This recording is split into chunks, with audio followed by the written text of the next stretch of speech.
Part 3. Essence. Intersecting karmic paths. Intersecting karmic paths. Mae Chee Kaew redoubled her efforts. She always started her meditation with a resolve to redirect her focus inward and hold it there, to fix it in her heart. But focusing inward for Mae Chee Kaew meant going into a mental freefall. As soon as she closed her eyes, the bottom dropped away, and she felt herself falling into space as though she were falling from a cliff or down into a well. Fragmented images flashed by for a few moments, and then utter stillness, calm, contentment. But hidden beneath the stillness was an almost reflexive momentum that soon rebounded her flow of consciousness back into the realm of fragmented imagery. Suspended in this fluid mental space, Mae Chee Kaew felt right at home. She had learned to navigate its mysterious passageways with ease.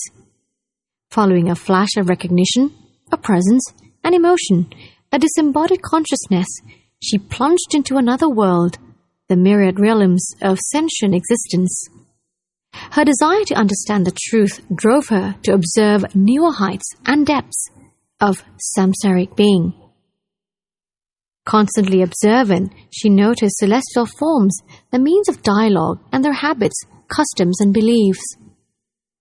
Sharply focusing her divine eye, she probed the spiritual universe for insight or clues that might help her discover the truth of the Buddha's teaching.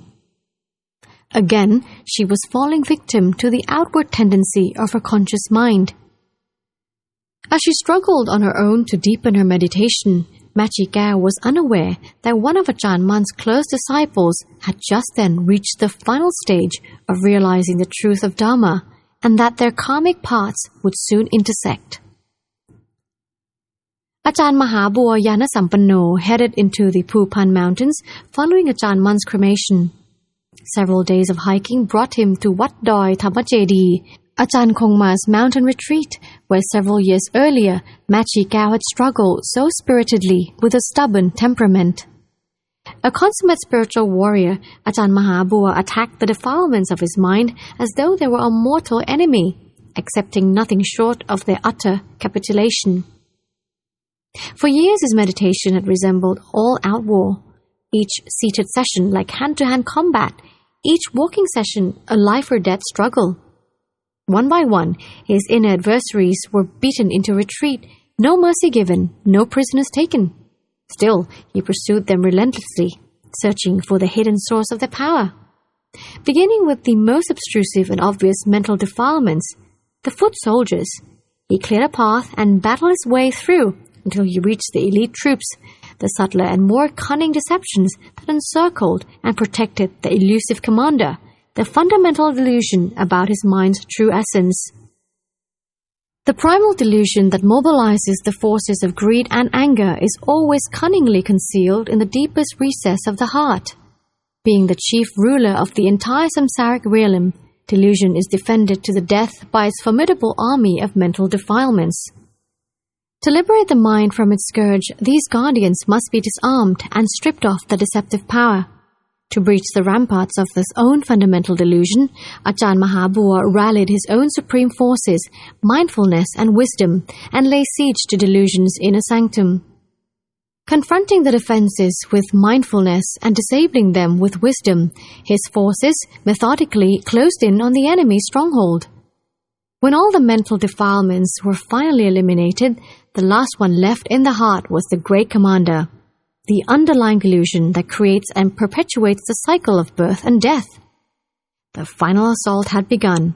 With a lightning strike of extraordinary power and brilliance, the last vestiges of delusion were destroyed, causing the entire edifice of samsaric experience to collapse and disintegrate, leaving the mind's true essence absolutely pure and free of all defilement. Another fully enlightened arahant had arisen in the world. In that same year, following the annual rains retreat, Mae Chee Kaew's meditation was witness to a prophetic vision of the moon and its surrounding stars falling from the sky. She interpreted the vision to mean that an exceptional meditation teacher, followed by a group of gifted disciples, would soon arrive at Ban Hoi Sai. She became very excited, convinced by the nature of a vision that this monk would be the meditation teacher Ajahn Mun told her about many years before. Mae Chee Kaew confidently informed the other nuns that the coming year would see the arrival of a group of Tathanga monks led by a great meditation master. She did not yet know who the monk was, but she had perceived an unmistakable sign. She compared his coming to the time Ajahn Mun brought a group of monks to Ban Hoi Sai when she was a young girl. In the following months, just as she predicted, several groups of Tathanga monks came and went. With hope and anticipation, Mae Chee Kaew walked to their forest encampment to greet them and pay her respects. But each time she left disappointed, certain that they were not the monks represented in her vision. In January 1951, Ajahn Mahabua wandered down from the Phupan Mountains, leading a group of Tathanga monks. They camped in the thickly wooded foothills to the north of Ban Hoi Sai. They camped under trees, in caves, on mountain ridges, and under overhanging cliffs, living simply and practicing meditation in the traditional Tathanga fashion. Ajahn Mahabua chose to stay in a cave on the gently sloping crest of a mountain ridge, well over a mile from the village center. He took residence in Nok An Cave with a lone novice as his attendant. Nok An Cave was a long, broad cavern and nestled snugly under a prominent overhanging cliff and was paved at its entrance with flat, outspreading rocks. The living quarters were cool and well ventilated, and the environment radiated natural peace and harmony. When news of Ajahn Mahabua's arrival reached her, Mae Chee Kaew led several nuns up a steep and winding mountain trail to meet him. The high ground at the ridge's peak flattened into outcrops of black sandstone that followed the undulating contours of the ground to the cave's entrance. Approaching the entrance, Mae Chee Kaew spotted Ajahn Mahabua seated on a flat boulder just outside. Barely able to contain her delight, she quickly turned and with a joyful smile whispered, "That's him! That's the great meditation master I told you about." Cautiously, with gestures of respect, the nuns drew near Ajahn Mahabua. They dropped to their knees in front of his seat and gracefully prostrated 3 times. After exchanging pleasantries with him, Mae Chee Kaew mentioned that long ago, when she was still a girl, she had met Ajahn Mun. She described in detail the scene from her childhood, recounting how Ajahn Mun taught her meditation and how he later forbade her to meditate in his absence. Out of deep respect for Ajahn Mun, she had foregone any attempts at meditation for many years. It was only after she had become a nun that she started meditating again in earnest. As a close disciple of Ajahn Mun, Ajahn Mahabua was puzzled. Why would Ajahn Mun have forbidden her to meditate? As soon as she told Ajahn Mahabua about her prolific visions, he quickly realized the reason. When she met Ajahn Mahabua, Mae Chee Kaew had been deeply engrossed in encountering strange and unusual phenomena during her Samadhi meditation for more than 10 years. If she failed to see visions, she believed she gained little benefit from meditation. Being wholly addicted to these spiritual adventures, she had convinced herself that they represented the true path to Nibbana and to the end of all suffering. At once, Ajahn Mahabua recognized her fundamental mistake. Without a highly skilled meditation teacher to restrain her excesses, she was easily led by her venturesome and dynamic mind to misinterpret her experiences and misdirect her efforts towards a false goal. But he also knew that with someone with a powerful mind like hers could progress very quickly in Dhamma, once she learned to properly train her mind. Ajahn Mahabua realized that, like Ajahn Mun, Mae Chee Kaew would be able to use her unusual abilities in profound and amazing ways to free herself from suffering and to help other living beings do the same. From that time on, Mae Chee Kaew regularly visited Ajahn Mahabua at his mountain retreat. Once a week, late in the afternoon on lunar observance days, she and the nuns of Ban Hoi Sai ascended the winding mountain trail to pay respects to Ajahn Mahabua and then to hear him deliver an inspirational discourse on Dhamma. When he finished, he asked the nuns about their meditation.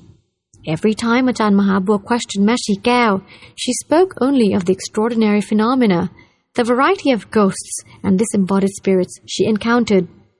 Her extensive travels in the heaven and hell realms gave her first-hand knowledge of the various beings that lived there. She described the ghosts' mental states and life circumstances in detail, and how their previous karma resulted in their birth to these realms. It was apparent that Mae Chee Kaew was captivated by these strange visions and unusual knowledge they revealed. This worried Ajahn Mahabua. He was astonished by extraordinary psychic abilities, but realized that she did not yet have sufficient control over her mind to meditate safely on her own. Instead of sending her attention out to perceive external phenomena, he wanted her to learn how to keep it firmly focused within her own body and mind. Only by keeping her awareness firmly centered inside could she overcome the mental defilements that were preventing her from taking her meditation into a higher level. Ajahn Mahabua explained that the initial aim of meditation is to develop right samadhi. To practice samadhi correctly, she had to relinquish her obsession with thoughts and images that entered her awareness. She had to free the mind from the unnecessary limitations caused by being habitually focused on the contents of thought and imagination. Through the right practice of samadhi, she could directly experience the mind's essential knowing nature, which would allow her to examine physical and mental phenomena with detached objectivity. The mind's knowing essence is an awareness more vast than the perception of images, thoughts, and feelings. It is an unobstructed inner space that contains everything, but retains nothing. Once this power of mental awakening is developed, it can be renewed and deepened without limit. Before that breakthrough occurs, over-attention to external phenomena distracts from the primary purpose, reaching the source of awareness itself. In the beginning, Ajahn Mahabua simply listened as Mae Chee Kaew related her unusual adventures. He carefully gauged the conditions of her mind's spiritual energy, and then gently tried to persuade her to redirect the flow of her conscious awareness inward to its original source. He repeated that consciousness is a function of mind, not the essence of mind. She must let go of consciousness and its conditioned awareness to let the mind's true essence shine forth. When Ajahn Mahabua noticed after several weeks that she was ignoring his advice, he insisted that she keep her mental focus entirely inside for some of the time during meditation. She could still direct her awareness to observe external phenomena from time to time, but she must also force it to stay at home at other times. He urged her to learn how to control her mind so that she would be able to direct the flow of consciousness either inward or outward as she wished. Because her visions involve contact with the mind's internal sense fields, Mae Chee Kaew viewed them as being explorations of her own mind. She believed that by investigating the phenomena arising in her samadhi meditation, she could learn the truth about the conscious awareness that perceived them. Stubbornly set in her ways and reluctant to alter her approach, she began openly resisting Ajahn Mahabua's teaching, arguing that her meditation was already providing her with knowledge and insight of a profound nature. She saw no reason to change. Ajahn Mahabua patiently explained that the phenomena she witnessed were merely things that existed naturally in the universe. They were no more special than things seen with open eyes. Although the worlds that appeared in her spiritual visions were realms of being just as real and distinctive as the human realm, they were also just as external to the awareness that perceived them. Though not solid and tangible like material objects of perception, they were still separate from the awareness that knew them. Essentially, from the observer's viewpoint, there was no difference between physical objects and spiritual ones. All were objects in the external world. He wanted her to reverse the direction of her focus, halting the outward flow of consciousness and turning inwards to realize the true essence of mind, the very source of awareness itself. Mae Chee Kaew continually countered that, unlike the physical eye, the inner eye could see unusually strange and wonderful things. The inner eye was capable of seeing many variety of ghosts and other disembodied beings. It could see and interact with devas in all the heavenly realms. It could see past life connections and accurately foresee future events. She maintained that this sort of knowledge and vision was superior to that perceivable by the ordinary senses. Ajahn Mahabua did not tolerate stubbornness indefinitely. Abruptly changing tack, he demanded, with a powerful and vigorous insistence, that she prevent her mind from venturing out to perceive spiritual phenomena. Such misdirected awareness would never help her overcome the fundamental causes of birth, aging, sickness, and death. He reminded her that he was teaching her this for her own good, and he made it clear that he expected his instructions to be obeyed. Ajahn Mahabua's admonition notwithstanding, Mae Chee Kaew felt so confident of her own knowledge and understanding that she continued meditating as before, and later argued with him again about its true value. Exasperated and thoroughly weary of his intransigence, Ajahn Mahabua became fierce. He raised his voice and gestured forcefully as he forbade her to direct her awareness outward to encounter external phenomena. In no uncertain terms, he ordered her to reverse the direction of her focus and keep it centered inside at all times. He was uncompromising. Only by accepting his teaching and practicing it diligently could she eliminate the defiling elements that deluded her mind. Late one afternoon, as Mae Chee Kaew stubbornly continued to argue her case, Ajahn Mahabua abruptly broke the conversation off and curtly dismissed her from his presence. He told her point-blank to leave the cave immediately and to never return. Uttering harsh and fiery words, he chased her off in front of the other nuns. Mae Chee Kaew was taken aback by the intensity of his verbal attack and the seriousness of his tone. Such an outcome had never occurred to her.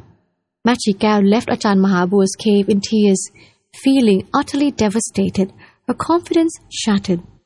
With his stern reprimand still ringing in her ears, she made the long trek back to the nunnery, feeling that she would never see him again. Despondently, Mae Chee Kaew trudged down the steep mountain path, gripped by her dilemma. She had been convinced from the first moment she saw Ajahn Mahabua that she could depend on him as the right teacher to guide her meditation. Now that he had unceremoniously chased her away, who could she depend on for expert guidance? After so many years of searching for such a teacher, Mae Chee Kaew now felt hopelessly lost.